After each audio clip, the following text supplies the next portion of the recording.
তেল ছাড়াই বানানো দারুণ স্বাদের ঘুগনি রেসিপি আজ আমি আপনাদের সাথে শেয়ার করব। এটাকে খাওয়ার সময় আর দেখলে কাউকে বলে না দিলে বুঝতেই পারবেন না যে তেল ছাড়াই বানানো। এতটাই সুস্বাদু হয়। তাহলে আসুন দেরি না করে সম্পূর্ণ রেসিপির প্রস্তুত প্রণালী দেখে নেওয়া যাক আমার আজকের এই ভিডিওটিতে। তেল ছাড়াই দারুণ স্বাদের এই ঘুগনি বানানোর জন্য প্রথমেই 1 কাপ মটর কড়াই ভালোভাবে ধুয়ে পরিমাণ মতো জলে সারা রাত ভিজিয়ে রেখেছিলাম। আর পরের দিন জলটাকে পাল্টে আরও একবার কড়াইগুলোকে ধুয়ে নিয়েছি। আপনারা কমপক্ষে 7 থেকে 8 ঘন্টা ভিজিয়ে রেখেও এই রেসিপি বানাতে পারেন।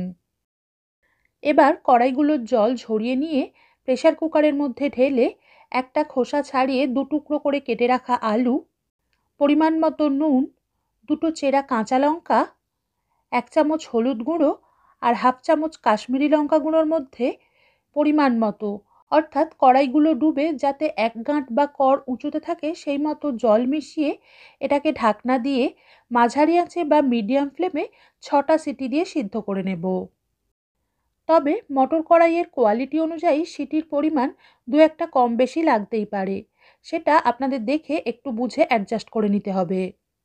আর 6টা সিটি কমপ্লিট হয়ে গেলে গ্যাস বন্ধ করে কুকারের প্রেসার আপনা আপনি বেরোলে তবেই ঢাকনাটা খুলতে হবে। সেই সময়ে ভাজা মশলা বানানোর জন্য একটা প্যান গরম করে নিয়ে দিয়ে দিচ্ছি 1/2 চামচ করে ধনে জিরে, 2টো শুকনো লঙ্কা এবং 7-8টা গোলমরিচ। গোলমরিচের পরিমাণ যেন বেশি দিয়ে দেবেন না, তাহলে আবার রেসিপিটা একটু ঠান্ডা হওয়ার সাথে সাথেই ঝালের পরিমাণটা বেশি লাগবে।